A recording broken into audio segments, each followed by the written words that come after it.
सलाम Pakistan now news के साथ मैं हूं आपका होस्ट मोहम्मद सुहेल शहजाद सराफ। आपको ले चलते हैं आज की हेडलाइन की तरफ। खबर शामिल करते हैं सक्खर से।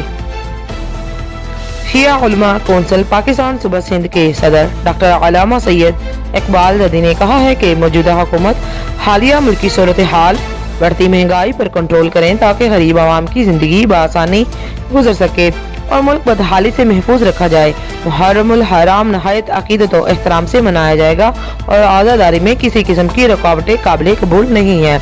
इन ख्यालात का इजहार उन्होंने अपने दौरे सिंध के मौके पर सक्खर प्रेस क्लब में मौलाना रियाज अल हसैनी, अली आजमत बलोच, मौलाना इमदाद अल हसैनी और दीगर हमरा मुश्तरका प्रेस कॉन्फ्रेंस के दौरान किया। कॉन्फ्रेंस में उन्होंने मुहर्रमुल हराम के इंतजामात को बेहतर से बेहतर बनाने के लिए सक्खर इंतजामिया बिलखसूस सक्खर पुलिस को मतवज्जा करते हुए कहा कि मुहर्रमुल हराम के दौरान सिक्योरिटी के इंतजामात फुल प्रूफ बनाते हुए हसास नकात पर संजीदगी से गौर करे। उन्होंने मजीद कहा कि नवासे रसूल सल्लल्लाहु अलैहि वसल्लम की याद मनाना सिर्फ एक फिरका की नहीं बल्कि तमाम कतबे फिरक से ताल्लुक रखने वाले गम हुसैन मनाते हैं।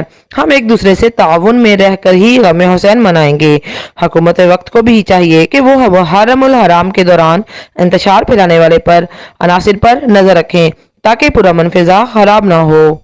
के बाद जो है सिर्फ और सिर्फ ईद पर चेहरा दिखाने के लिए अपने इलाकों में वापस न पलटें, बल्कि आप मुस्तकिल यहाँ पर रहें ताकि मालूम हो कि लोगों की हालत क्या है, उनकी हालत जो अगर बदतर है उसको दूर करने के लिए आप काबिश कोशिश करें।